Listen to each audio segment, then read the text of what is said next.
Hi everyone, welcome back to my channel. Kim Chu nakatanggap ng maagang pa-flowers, kay Paulo kaya galing.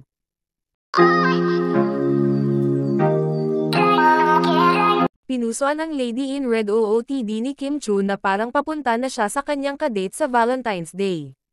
Handang-handa na nga ang kapamilya actress sa araw ng mga puso kung pagbabasehan ang inirampan niyang red mini dress habang pino-promote ang kanyang bag na color red din.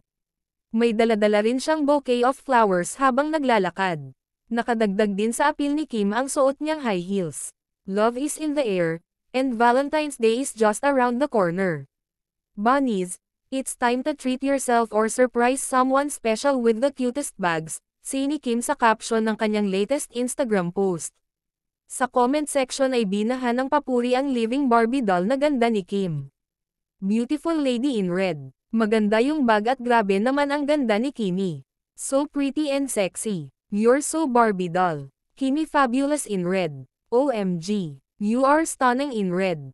Samantala, may isang larawan nga ng dalawang magkasintahan na si Kim Chu at Paolo Avellino kung saan ay kuha ito sa It's Showtime. Mukhang sa dressing room ito ni Kimi. Talagang naka-hoodie na jacket talaga ang suot ni Pao pag nasa It's Showtime ito. Ang larawan nga ito ay medyo matagal na dahil mukhang last year pa ito, kung saan ay laging sinasabi ng mga kasamahan ni Kimi na may naka-hoodie lagi sa dressing room ni Kim Chu. Kaya sa mga oras na nag-live si Kimi sa It's Showtime, ay asahan natin na nandyan lang si Paolo nanonood din ng live.